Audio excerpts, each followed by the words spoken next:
So y'all already know what happened, right? The stories, man. We got to get some more stories before you do something. You know? So listen, we were talking about getting back to his family.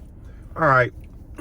Father Son gave me a piece earlier the past day, and we were talking about this subject, right? And we understand the necessity of putting your hands on the wheel.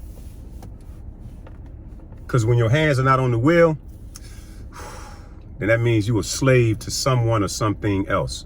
Now, I just want to touch on this right here. Bro told me, he said, when you get stopped by law enforcement, right? Where's the safest place for your hands? On the wheel. I told one of the youngest in the detention center the past day when we was having this discussion, he talking about, I said, listen, little bro, I hear all that you saying. I said, but if you get stopped by law enforcement and you understand what that encounter looks like, and this is not bashing law enforcement, but we understand the examples of things that have happened in the past because, you know, they don't know what situation they coming into, vice versa. So everybody's anxiety is high, everybody trying to make it home. So I don't think it would be wise for you to be reaching under the seat you know what I'm saying? When you done got stopped by the police. Right. Listen, if that's how you thinking, right, then maybe you might need to figure a few things out on your own, but it's all love. So listen, so he said, putting your hands on the steering wheel. Mm-hmm. So listen, cuz, I want briefly, because like I said, we've had 13 minutes actually up to on the other thing, because this cutting off, that's going to get resolved. But the beauty of this right here, this is in real time. This is a real conversation with a real person building on real issues. So when things like this happen, you know, we really doing like that.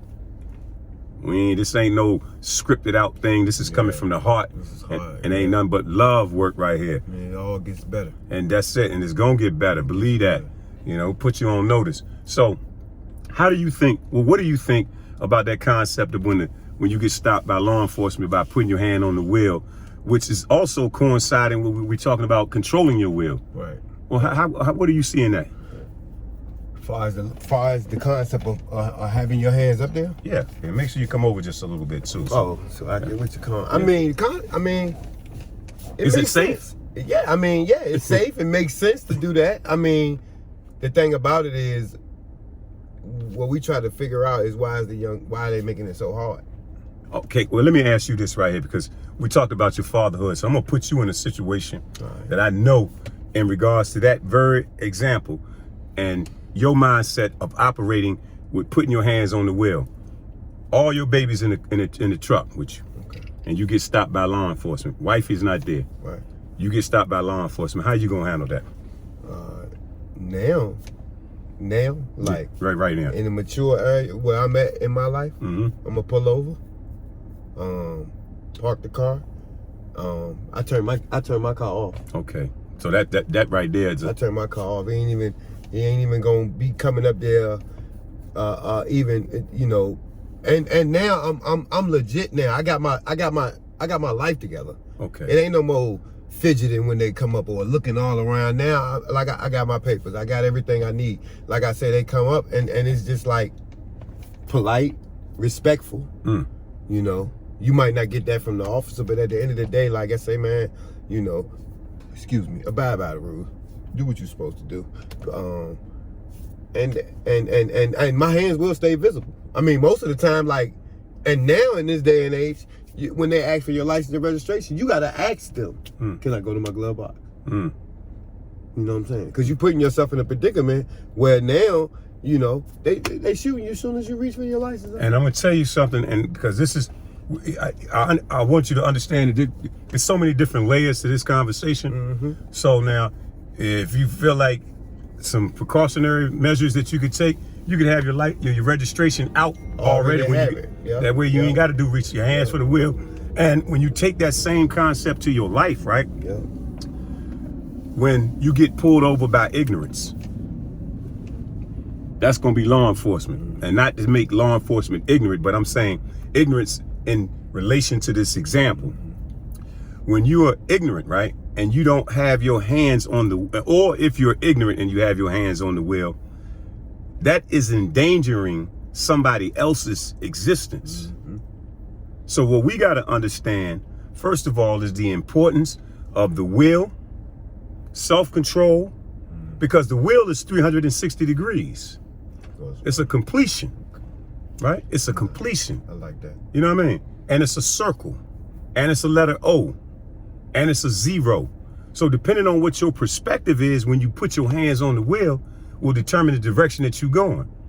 My cousin, and I love what he told me today, and I don't have no problem sharing this with the world. He said, cuz, the energy that you got right now, he said, protect it. He told me to protect my energy, right? And I know why he told me to protect my will or my energy, because he want me to keep my hands on the wheel. No, for real. Yeah, I know. You get it? He said, protect my energy. And protecting my energy, just like protecting your energy, is putting your hands on the wheel. Recognizing the signs, right? Definitely got to recognize the sign. And don't do those, what kind of stops did you call them, good? Rolling stops. Don't do no rolling stops. Just don't ignore the signs. Don't ignore the sign. And the thing about it is, this just don't come in. You can use this aspect in so many different ways. Mm-hmm. So many different ways. You know what I'm saying? The signs are there. Right. Remember when we talked about relationships and friendship, but that's another topic. We you know what I'm saying? We can, man, this can go deep. I know. So listen, y'all, we ain't gonna give you but a little 20-minute piece, right? Because that was 13 and this is about to be 7. And I got to get him back to the fam, right? So Calling about eating. nah, we got to go get them some food. So before you do something, right, what we both want you to do is put your hands on the wheel. Mm-hmm. Take control of the directions that you're moving. Don't keep sending our youngins on no crash dummy missions. Give yourself some time to, give your mind some time to process what's going on. Yeah. And when you feel like you don't have the answers, find you a real big bro to pull up on, where you could be vulnerable about where you are in your mental state, and he can give you the type of advice that this my little cousin gives to me. He calls me his uncle, yo. Out of respect. He said I earned that. So, and I told you how we met, but we was already connected. And when you can't, and I want y'all to get this in your head too. When you feel alone and you feel like you disconnected and you don't have nobody to talk to, that is the perfect time to write down your thoughts. Get to the pad and the paper. Get to the pad and the paper. Write 'em Even down. on your good days. Write it down. So when you had them bad days, you can always go back and read about them good days. See what it was about that day that can get you back balanced. You know what I'm saying? All right, y'all. We about to be out of here. Before you do something, write your thoughts down. Okay. We out of here, man. Stay fresh. Hey, all the time. Yo, we out of here. Yeah.